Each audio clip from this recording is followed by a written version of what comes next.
Hello everyone. So today, welcome back to my channel. Today we are going to study about immunodeficiency diseases. This is a very important topic of immunology branch. So today we are going to study about that. But before diving into the video, I just want to request you all to please do like, comment, share and subscribe to my channel. Yeah. So let's get into it. Let's understand what are immunodeficiency diseases, what are the types, and we will also, understand two or three examples to get a better understanding. Let's get started. So, what are immunodeficiency diseases? See, as suggested by the name, immunodeficiency diseases are those diseases which occurs when one or more components of the immune system are not functioning or are defective. हमारे immune system का जब कोई भी एक particular organ या फिर एक particular component immune system का बीट अ बी सेल बीट अ टी सेल और any important or non-essential component of the immune system when it gets अनफंक्शनल जब वो फंक्शन नहीं करता है डिफेक्टिव हो जाता है मिस होता है उसका म्यूटेशन की वजह से भी हो सकता है डेफिशिएंसी डिजीजेस की केसेस जो हैं वो देखने मिलते हैं. Now, immunodeficiency diseases can be primary and it can be secondary. What is primary immunodeficiency diseases and what are secondary immunodeficiency diseases? Primary immunodeficiency diseases वो diseases होते हैं जो genetic होते हैं, congenital होते हैं, birth के साथ ही कोई particular organisms में पाए जाते हैं उनके बर्थ के साथ ही. लेकिन सेकेंडरी इम्यूनोडेफिशिएंसी डिजीजेस जो होते हैं वो अक्वायर्ड इम्यूनोडेफिशिएंसी डिजीज होते हैं जो कि बर्थ के बाद एक पर्सन उसको उन डिजीजेस को अक्वायर करता है which are acquired after birth. It can be because of infection that is not related to any genetic defect. So they are called as secondary or acquired immunodeficiency diseases. It can be occurred through malnutrition. Certain treatments also causes these immunodeficiency diseases. It's basically a reverse reaction of the body. So that's that. Primary immunodeficiencies are often diagnosed in infancy or early childhood. जो primary immunodeficiency genetic diseases होते हैं immune system के वो early childhood में ही पता चल जाते हैं, infant stage में ही पता चल जाते हैं. तो ये जो presentation है mainly focus करेगी तीन major और very rare primary immunodeficiency diseases which are very serious in our condition. So we are going to study about three rare serious immunodeficiency disorders. Okay. So starting with SCID, it's severe combined immunodeficiency disease. SCID एक genetic disorder है जिसमें बहुत ही कम number of lymphocytes पाए जाते हैं body के अंदर. जो सेल्स के अंदर बहुत ही कम सर्कुलेटिंग लिम्फोसाइट्स पाए जाते हैं उस डिजीज को हम SCID बोलते हैं. दोनों ही आर्म्स जो होते हैं बी सेल्स बोले एंड टी सेल्स बोले for those of all who know that what are B cell and what are T cells. It's good for all those who don't know. I'll make a separate video onto it, that what are the components of immune system, what are the essential components of the immune system, and how does they function, how does they create a systemic pathway. Okay, so SCID is a genetic disorder जिसमें बहुत ही कम number of low number of circulating lymphocytes पाए जाते हैं. दोनों ही आर्म बी सेल्स और टी सेल्स उस पर्टिकुलर सेल के नॉन फंक्शनल होते हैं. ऐसे पेशेंट्स के अंदर जो जिन्हें SCID होता है ना तो वो T cell dependent antibody response दे पाती है उनकी बॉडी, ना ही सेल मीडिएटेड इम्यून रिस्पॉन्सेस दे पाती है उनकी बॉडी. तो इसीलिए उनके पास कोई भी किसी भी तरीके की इम्यूनोलॉजिकल मेमोरी नहीं होती है। इसको बबल बॉय डिजीज भी बोला जाता है, because it is an due to extreme vulnerability to infections. Because बहुत ही ज्यादा ऐसे लोग जिन्हें ये डिजीज होता है बहुत ही ज्यादा वल्नरेबल होते हैं टू डिजीजेस, इन्फेक्शंस, बहुत जल्दी इन्फेक्शंस कैच कर लेते हैं। एंड बिकॉज उनका B cells and T cells नहीं होता तो इम्यून सिस्टम फाइट बैक नहीं करता है, तो इसलिए मोस्टली टाइम ये लोग बीमार रहते हैं। ये क्यों होता है? Okay, before that it's important to understand, X linked SCID होता है जहां पर एक्स क्रोमोसोम पे एससीआईडी पाया जाता है। ये कॉमनेस्ट फॉर्म है एससीआईडी का, जिसमें टी सेल्स जो है वो it like T cells fails to develop because of defect in the genes code for several cytokine receptors, including those for the interleukins like IL-1 हो गया, IL-2 हो गया, सॉरी IL-4 हो गया, 7 हो गया, 9 हो गया, IL-15।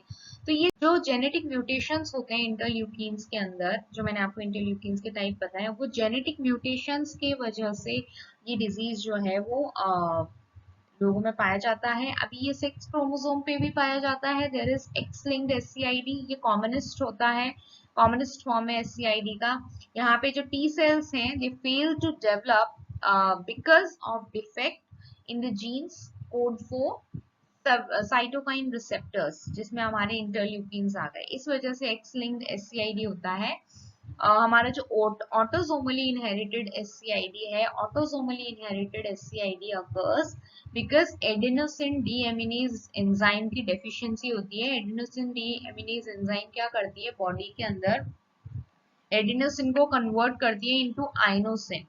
बट जब इस एंजाइम की डेफिशिएंसी होती है बॉडी के अंदर, तो एडेनोसिन जो है वो बहुत ही ज्यादा एक्यूमुलेट हो जाता है बॉडी के अंदर, और इतने ज्यादा एक्यूमुलेशन की वजह से बॉडी जो है वो फंक्शन नहीं कर पाती, प्योरिन मेटाबॉलिज्म के साथ इंटरफेयर करता है, एंड जिसके वजह से बहुत सारे ऐसे सेल्स हो जाते हैं जो कि टॉक्सिक होते हैं टी सेल्स को डेवलप करने के लिए, and in the end T cells develop ही नहीं हो पाते। That's how this disease like is in the body. Okay, इसके symptoms क्या क्या हैं? chronic diarrhea, pneumonia, oral thrush, failure to thrive as in fight back to the infections, वो बहुत मुश्किल हो जाता है। chronic diarrhea, pneumonia, oral thrush are some symptoms of this disease. diagnosis, किस तरीके से इसका diagnose कर सकते हैं इस condition को? लो lymphocyte count है, एज आई सेड इसमें lymphocytes, circulating lymphocytes बहुत ही कम होते हैं, तो लो lymphocyte count है। So absent T cell receptor excision circles, जो टी सेल रिसेप्टर है अगर वो एब्सेंट है तो that is also one form of diagnosis. Treatment क्या है इसका? Bone marrow transplant is one treatment of SCID, कि अगर बोन मैरो ही ट्रांसप्लांट कर दी जाए। Gene therapy is one treatment जहां पर आप जीन को, उस पर्टिकुलर जीन को ट्रीट कर सकते हो जहां पे भी वो एंजाइम मिसिंग है, वो वो अमाइनो एसिड्स मिसिंग है जो इस एंजाइम के लिए कोड करते हैं। एंजाइम रिप्लेसमेंट थेरेपी भी है जहां पर आप एंजाइम को ही रिप्लेस कर दोगे। तो ये कुछ तरीके की treatments. Moving forward to next syndrome which is Chediak Higashi syndrome. Chediak Higashi syndrome क्या है? एक ऑटोसोमल रिसेसिव डिजीज है, एक ऑटोसोमल कंडीशन है, यानी कि ये हमारे मतलब ये किसी भी पर्टिकुलर ऑर्गेनिज्म के ऑटोसोम्स में पाया जाता है, सेक्स क्रोमोसोम्स में नहीं, ऑटोसोम्स में पाया जाता है, and it is a recessive disease, बहुत ही रेयर डिजीज है ये। एंड ये किस तरीके से पता चलता है? बार बार बैक्टीरियल इन्फेक्शंस किसी पर्टिकुलर ऑर्गेनिज्म को हो रहे हैं, तो that is one form of symptoms जहां से ये इस डिजीज के बारे में समझा जा सकता है। Lack of skin is also one symptom, eye lack of eye pigment is also one symptom.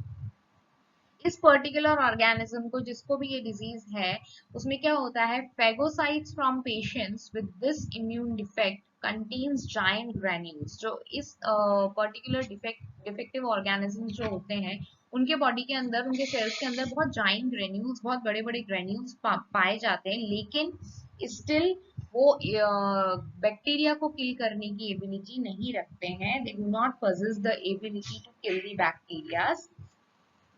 Patients with time, इस कंडीशन के जो पेशेंट्स होते हैं वो विद टाइम बहुत ज्यादा उनके बॉडी में लिम्फोसाइट्स और मैक्रोफेजेस के इन्फिल्ट्रेट्स एक्यूमुलेट हो जाते हैं, जिसकी वजह से जो उनकी कंडीशन है वो और ज्यादा बिगड़ती चली जाती है. Molecular basis of the defect is a mutation in a protein involved in the regulation of intracellular trafficking. जो इंट्रासेल्युलर ट्रैफिकिंग में जो एक मॉलिक्यूल जो एक प्रोटीन इन्वॉल्व होता है उसमें म्यूटेशन की वजह से ये डिजीज जो है वो कॉज होता है, cause by mutations in the LYST gene. So LYST gene के अंदर म्यूटेशन होने की वजह से ये डिजीज जो है वो किसी पर्टिकुलर ऑर्गेनिज्म को हो सकता है. It is also a genetic disorder. Accelerated phase includes, जब बहुत ज्यादा डिजीज बढ़ जाता है तो कंटिन्यूअस फीवर, हिपेटोस्प्लीनोमेगाली, ये सब these are the symptoms of the disease, और ये उस पर्टिकुलर ऑर्गेनिज्म को बाद में और डिजीज और इन्फेक्शंस होते चले जाते हैं. डायग्नोसिस मैंने आपको बताया, बहुत जाइंट ग्रेन्यूल्स अगर ब्लड स्मेयर्स में पाए जाते हैं तो फिर वो एक इस तरीके से उसको डायग्नोस कर सकते हैं. Genetic testing is also one way. Treatment इसके लिए, बिकॉज बैक्टीरियल इन्फेक्शंस बहुत रिकरेंट होते हैं, तो antibiotics and bone marrow transplant बहुत ही सीवियर केस है. तो okay, so this is our last disease for today. It's also one of the very rare serious syndrome, which is Dye-George syndrome. It is also known as 22 deletion syndrome. Because क्यों 22 deletion syndrome बोलते हैं, ये chromosome 20, chromosome number 22 के deletion के वजह से, यानी कि मिसिंग होने के वजह से ये डिजीज किसी भी पर्टिकुलर ऑर्गेनिज्म को होता है. It is known as DiGeorge syndrome. DiGeorge syndrome को कॉन्जेनाइटल थाइमिक एप्लेजिया भी बोला जाता है. ये हेरिडिटरी नहीं है लेकिन स्पोराडिक है. स्पोराडिक मतलब क्या, क्रोमोसोम 22 के डिलीशन की वजह से ये होता है. जब फीटस जब बनता है तो फीटल न्यूरल क्रेस्ट सेल्स जो होते हैं वो गलती से उनका जो माइग्रेशन है वो थर्ड एंड फोर्थ फेरिंगियल पाउच में अगर हो जाता है तो उस वजह से क्रोमोसोम नंबर 22 जो है वो नहीं बन पाता है, एंड उस वजह से ये जो डिजीज है वो पर्टिकुलर ऑर्गेनिजम्स को होती है. ये बहुत ही सीवियर डिजीज है और इस डिजीज के अंदर थाइमस जो होता है वो प्रेजेंट ही नहीं होता है एक पर्टिकुलर ऑर्गेनिज्म के अंदर. द इम्यून डिफेक्ट इन लोगों का जो इम्यून डिफेक्ट है includes a profound depression, because as I told you thymus present नहीं होता है, तो profound depression इन लोगों के अंदर पाया जाता है. T cell numbers and absence of T cell responses, T cell generation नहीं होता है, T cell response नहीं होता है. B cells present होते हैं पर्टिकुलर ऑर्गेनिजम्स के अंदर, लेकिन वो किसी भी इन्फेक्शन से फाइट नहीं कर पाते हैं because of the absence of T cells. Okay, so leads to defective T cell maturation, thymic hypoplasia की वजह से, thymus नहीं होता है उस वजह से. associated with learning disabilities, because thymus present नहीं है तो थोड़ा learning disability, psychiatric disorders वो सब भी इसमें इन पर्टिकुलर ऑर्गेनिज्म में देखे जाते हैं. डायग्नोसिस इसके लिए फिश टेस्ट है वो 22 डिलीशन, एंड चेस्ट एक्सरे है जिसमें थाइमिक प्रेजेंट नहीं है वो दिख सकता है. So this is that. Treatment calcium and vitamin D supplements, this is a basic treatment. ठीक है. Cardiac surgery is one thing, thymus और bone marrow transplant if needed. Okay, so concluding all of the above slides, SCID, Chidiac Higashi syndrome, Dye-George syndrome, ये बहुत ही rare life threatening primary immunodeficiency diseases हैं. इसी तरीके से secondary immunodeficiency diseases भी होते हैं जो इंसान बर्थ के बाद अक्वायर करता है. Early diagnosis and treatment is needed. Gene therapy में एडवांसमेंट के साथ या ट्रांसप्लांटेशन में एडवांसमेंट के साथ we can see some hope for these particular diseases.